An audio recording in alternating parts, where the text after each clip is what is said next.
চলে এসেছি বন্ধুরা নতুন একটা সুন্দর ব্লগ তোমাদের সাথে শেয়ার করার জন্য। আশা করছি তোমরা সবাই ভালো আছো, সুস্থ আছো, আর আমিও ভালো আছি, সুস্থ আছি। আর এখন বাজে প্রায় সকাল 9:30, আর 9:30 বাজে দেখো আকাশে মেঘলা হয়ে রয়েছে পুরো, এখনও ঠিকমতো রোদ্দুর ওঠেনি। তা ভাবছি যে রোদ্দুর আজকে উঠবে তো, আর বেশ কিছু কাছাকাছি না আজকে রয়ে গেছে। কি বলো তো, ঘুরে এসছি, এবার ঘুরে আসার পর অনেক তো জামা কাপড় পরে যায়, এবার সেই জামা কাপড়গুলো তো পুরো একদম গাদা হয়ে জমে রয়েছে। কিন্তু রোদ্দুর যদি ওঠে তবে আজকে কাচবো, নালে আর কাচবো না। চলো আজকে সারা দিনটা তোমাদের সাথেই কাটাবো। আর আমার ব্লগটা কেমন লাগছে অবশ্যই কমেন্ট করে জানিও, আর অবশ্যই আমার পাশে থেকো। আর এখন এসছি ছাদে, ভাবলাম ব্লগটা শুরু করি তোমাদের সাথে। আর সেই জন্য ছাদে এসে আর আমার ছোট ছোট গাছগুলোকে দেখিয়ে আজকের ব্লগটা আমি শুরু করব।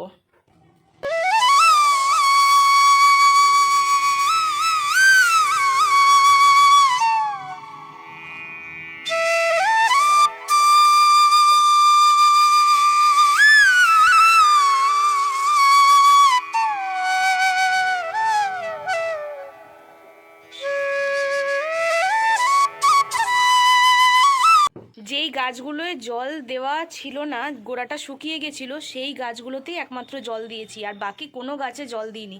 আর এখন শীতকাল, এমনি গাছে জল টানতে সমস্যা হচ্ছে, যার জন্য এখন যদি গাছের গোড়াতে ভরে ভরে আমি জল দিই সেটা হয়ে যাবে অনেকটা সমস্যার, গাছের গোড়াগুলো পচে যেতে পারে। আর আজকে দেখো আমার জবা গাছে একটা সুন্দর ফুল ফুটেছে, দেখো। ভাবছি না গাছটার মধ্যে একটু কাটিং করে দেবো, যে গাছটা যাতে ঠিকঠাক মতো বাড়ে। কিন্তু কাটিং না কোন সময় করতে হয় সেটা তো ঠিক আমার জানা নেই। তবে যারা নার্সারিতে গাছ বিক্রি করে তাদের সাথে একবার কথা বলে নেব যে গাছটা কোন সময় জবা গাছে কাটিং করলে আরও বেশি পরিমাণে আমরা ফুল পাবো। নয়নতারা ফুলটা এখন শীতকালের জন্য অনেকটা ছোট হয়ে গেছে। অনেক দিন পর আবার আমার গাছগুলো তোমাদের সাথে শেয়ার করছি, কেননা আমি তো কিছুদিনের জন্য শিলিগুড়ি গিয়েছিলাম, এবার সেখানেই ছিলাম। এবার গাছগুলো তো ঠিকঠাক মতো দেখা হচ্ছিল না, আর সেই জন্য আজকে ভাবলাম বাড়িতে এসে প্রথম ব্লগ হচ্ছে এটা, সেই জন্য গাছগুলো একবার তোমাদের সাথে শেয়ার করি। ঘুরে আসার পর থেকে বেশ অনেক জামা কাপড় হয়েছে জানো তো, সবগুলো তো আর একসাথে ওয়াশিং মেশিনে দেওয়া যাবে না। এবার তাই প্রত্যেক দিন একটু একটু করে মেশিনে দিচ্ছি, আর বেশ কিছু জামা কাপড় হাতেও কেচে নিচ্ছি, মানে ডেলিকার যে জামা কাপড়গুলো সেইগুলো। আর দেখো আমার এই নীলকণ্ঠ ফুল গাছে কত ফুল এসছে।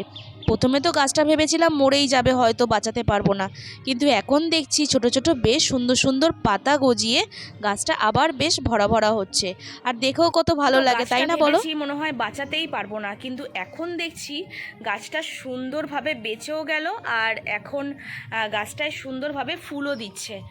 আর কি বলো তো, এখন শীতকালের টাইম তো, গাছগুলো যদি ঠিকঠাক মতো রোদ্দুরে না রাখা হয় গাছগুলো এমনি পাতাগুলো কুঁকড়ে যায়, আর সেটাই দেখছি আমার ওই নীলফুল গাছের সাথে হয়েছে।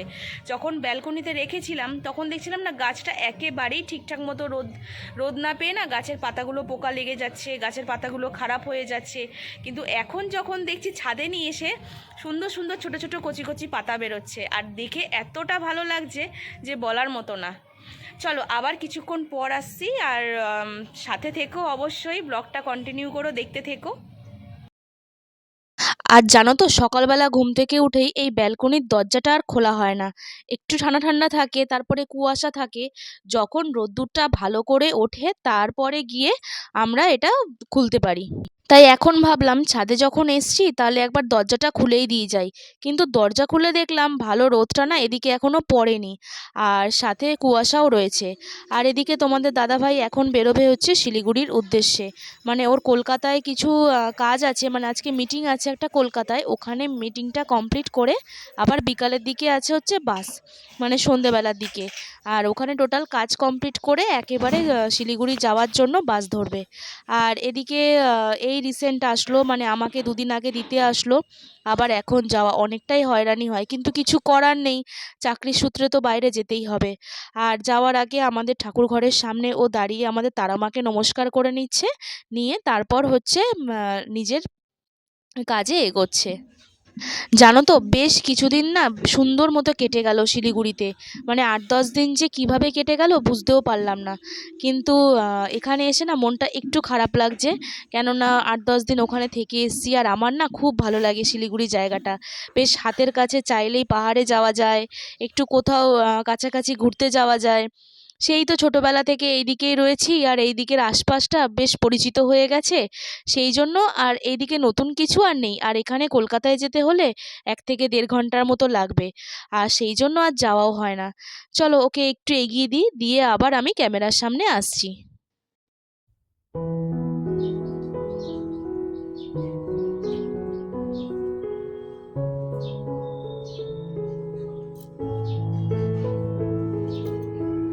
এরপর ও বেরিয়ে গেল, তারপরে যাব সোজা ঘরে, ছেলেকে ঘুম থেকে তুলতে হবে।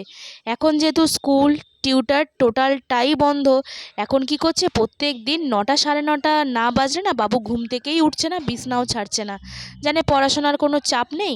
আর এখন তো চলতেই থাকছে না, আবার 2 তারিখ থেকে সব কিছু রেগুলার হলে আবার হ্যাঁ রে। একই রুটিন। কি রে তুতান, খেলতে যাবি না?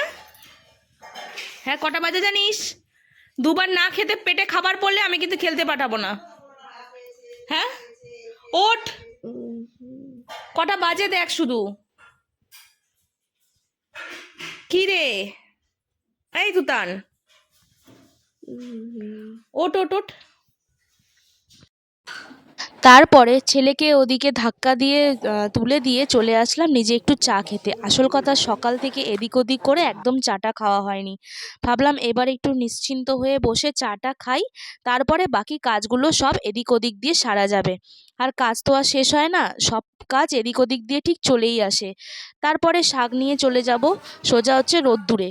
চাটা খেয়ে সোজা শাক নিয়ে চলে এসেছি রোদ্দুরে। আর ঘরে জানো তো এই শীতকালে না একদম থাকতে ইচ্ছা করে না, এত ঠান্ডা ঘর, এত ঠান্ডা বলার কথা না। তাই জন্য রোদে বসে বসে এখন শাকগুলো পরিষ্কার করে বেছে নিয়ে তারপরে আবার এগুলোকে গিয়ে কিচেনে নিয়ে চলে যাব। যতটুকু কাজ রোদের মধ্যে হয়, তাই না? আর কি বলো তো, এই শীতকালে না এইখানটায় না বেশ আমাদের রোদ্দুর পড়ে, আর ওপরের দিকটাতে প্রায় 3টে অবধি। এই জন্য সকালের দিকে আমরা 11টা, 11:30 অবধি এখানে থাকি, আবার বেশ 12টার পর থেকে চলে যাই ব্যালকনিতে। ব্যালকনির রোদটা অনেকটাই বেশি থাকে। আর এই দেখবে এই লাল শাকগুলো না একটু না বাছলে হয় না। যে কোনো শাকই একটু পরিষ্কার করে বেছে তারপর ধুয়ে নিলে না বেশ শাকটাও পরিষ্কার থাকে, আর পেটে গিয়েও কোনো সমস্যা হয় না। আর এই শাকে তো প্রচণ্ড পরিমাণে হচ্ছে বালি আর মাটি থাকে। এই লাল শাক আর পালং শাক বাছতে আর ধুতে অনেকটা সময় লেগে যায়।